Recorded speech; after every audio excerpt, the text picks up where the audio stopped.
کیسی غلامی. صحابہ اکرام کا مجمع بیٹھا ہوا ہے. ایک عورت آئی, حسینہ جمیلہ آئی, اللہ کے پاس پیغمبر کے پاس آ کے منہ موڑ کے بیٹھ گئی. آپ نے فرمایا بلال اس سے پوچھ کون ہے, کس لیے آئی ہے. عرض کرنے لگی اللہ کے نبی میرا دل چاہتا ہے آپ میرے سے نکاح کر لیں, میرا کوئی نہیں, اللہ کا شکر ہے حیثیت والی ہوں, سب کچھ میرے پاس ہے. رحمت والے نبی نے فرمایا مجھے حاجت کوئی نہیں, اگر تو خواہش ظاہر کرے تو میرے دیوانے بیٹھے ہوئے ہیں, میرے جانثار بیٹھے ہوئے ہیں, اگر تو کہے تو ان میں سے کسی سے تیرا نکاح کرا دوں. انہوں نے کہا اللہ کے نبی اگر آپ کو پسند ہے تو مجھے پسند ہے. رحمت والے نبی نے مجمع میں اعلان فرمایا یہ میری دھی شادی کی خواہش مند ہے کوئی اس سے نکاح کرے گا؟ کوئی ہے مجمع میں جس کی شادی نہ ہوئی ہو؟ ایک نوجوان صاحب بھی کھڑے ہوئے. رحمت والے نبی نے انہیں دیکھا, ان کے جسم پر کرتا ہی کوئی نہیں تھا, تہمت پیمد والا باندھ رکھا تھا. اللہ کے نبی نے فرمایا بلال یہ لڑکا سامنے ہے, اس سے پوچھ اس سے شادی کرے گی. جواب میرے عزیزو ایسا دیا کہ تیرے میرے غلامی کے منہ موڑ کے رکھ دیے. اللہ کے نبی علیہ السلام نے پوچھا بتا نکاح کرے گی؟ کہنے لگی بلال میرے سے نہ پوچھ, ان سے پوچھ گیا. آپ کو پسند ہے تو مجھے پسند ہے, اگر آپ کو پسند نہیں تو مجھے پسند نہیں. حضور نے فرمایا مجھے پسند ہے. وہیں بیٹھی بیٹھی کہنے لگی مبارکباد دو, لڑکیوں کے لیے رشتہ ماں باپ پسند کرتے ہیں, میرے لیے رشتہ آمنہ کے لال نے پسند فرما لیا ہے. اللہ آپ نے فرمایا نوجوانہ تیرا کام بن گیا, ادھر آ جا.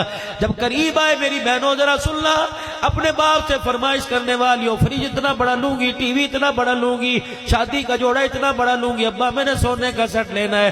اور میری بچیوں اپنے باپ کے بڑھاپے کو اپنی امیدوں پر, اپنی امنگوں پر, اپنی فرمائش پر اپنے باپ کو بڑھاپے میں نہ رلاؤ. اللہ کی قسم خدا سے اپنے باپ سے کے ہاتھ اٹھوا کر دعا کرو کہ اللہ یا اللہ میرے باپ کو توفیق دے کے ہاتھ اٹھا کر میرے نصیبے کی دعا کرے. جس کے نصیب جاگے اسے سونا چاندی مل جائے گا, جس کے نصیب سو گے خدا کی قسم سونا چاندی بھی اس کے گھر کے اندر خوشی نہیں لے کے آئے گا. نوجوان میرے قریب آ جاؤ, شادی کرے گا جی, گھر کا کوئی نہیں, در کوئی نہیں, کاروبار کوئی نہیں.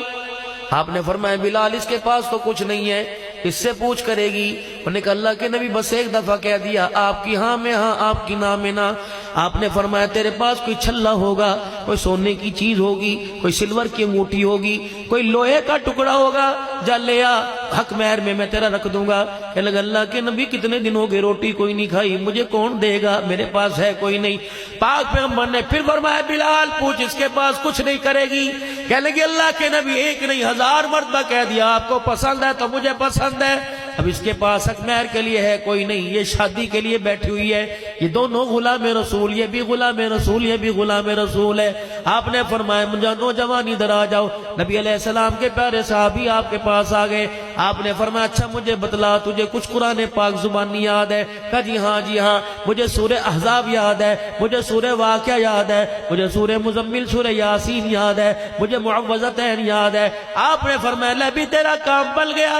بلال اس بچی کو میرے قریب آ کے بیٹھ تاکہ میں اس کا نکاح پڑھاؤں. آپ نے فرمایا او غلام محمد صلی اللہ علیہ وسلم, آپ نے فرمایا اس کے پاس نہ ٹکا نہ دمڑی نہ پیسہ, اسے قرآن یاد ہے. بیٹی اگر حق مہر کے طور پر جتنا قرآن اس کو یاد ہے وہ تجھے یاد کرا دے تو کیا اس سے نکاح کرے گی؟ اللہ اکبر. مسکرائی کہنے لگی مبارک ہو مبارک ہو مبارک ہو, دنیا کی عورتوں کو مال مل گیا, مجھے نکاح کے ذریعے آمنہ کا لال مل گیا ہے. اللہ اکبر. ہے ہمارے گھر کے اندر کوئی ایسی خواہش جہیز نہ لے کے جائی تب بھی مرے, جہیز لے کے گئی تب بھی مرے؟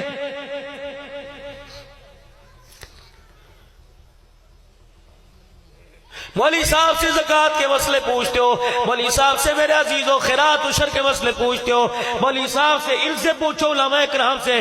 خیر پٹامہ والی کا کتنا بڑا ادارہ تمہارے پاس ہے, جاؤ جا کے فتویٰ لو, لڑکا برات میں 200 آدمی لے کے جا سکتا ہے کہ نہیں؟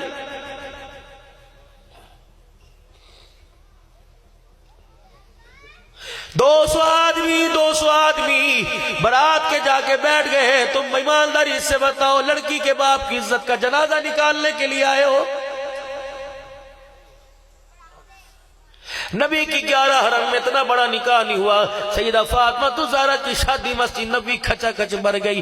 پاک پیغمبر نے جب نکاح پڑھایا, اللہ اکبر, حضرت علی رضی اللہ تعالیٰ عنہ داماد بن کے بیٹھا ہوا ہے, حضرت عقیل ساتھ ہیں, براتیوں میں عبد الرحمن بن عوف رضی اللہ تعالیٰ عنہ ساتھ ہے. اللہ اکبر. لڑکی والوں کی طرف سے, حضور کی طرف سے سیدہ فاطمہ کی شادی کا انتظام کرنے والا بلال حبشی کھڑا ہے, کبھی ادھر جا رہا ہے کبھی ادھر جا رہا ہے. سرکار مدینہ رحمت للعالمین نے جب نکاح پڑھا دیا, آپ نے بلال کی طرف دیکھا, بلال نے آپ کی طرف دیکھا. ماں باپ قربان, کملی والے آنکھ میں آنسو کیوں آ گئے؟ فرمایا بلال بیٹی بیٹی ہوا کرتی ہے. بڑے بڑے جسم میں گھاؤ آ گئے, چہرے پر کمر پہ پتھر لگے, لہو لہان ہو گئے. پیغمبر کو اتنا درد نہ ہوا جتنا بیٹی کو رخصت کرتے ہوئے نبی کو درد ہوا ہے. اللہ اکبر. میرے عزیزو, سینے سے لگایا ہوا ہے. حضرت بلال آ گئے. کملی والے کیا بات ہے؟ فرمایا بلال, علی کے براتی بیٹھے ہیں, فاطمہ کی برات دروازے پر آئی ہے, کیا کہے گی؟ اللہ اکبر. محمد براتیوں کو کچھ کھلا پلا نہ سکا. حضرت رحمت والے نبی سے بلال عرض کرنے لگے, یا رسول اللہ گھر میں کچھ ہے؟ فرمایا شہد کی بوتل پڑی ہے, جا میری گھر والی سے جا کے کہے شہد کی بوتل کو پانی میں انڈیل دے, بڑے ٹپ کے اندر پانی ڈال کے شہد کی بوتل ڈال دے, پھر وہ بلال ٹپ اٹھا کے میرے پاس رکھ دے. علی کے براتیوں کو میں شہد کا شربت پلاؤں گا, علی کی عزت میں اضافہ ہوگا, فاطمہ کی ڈولی ہلکی ہو جائے گی.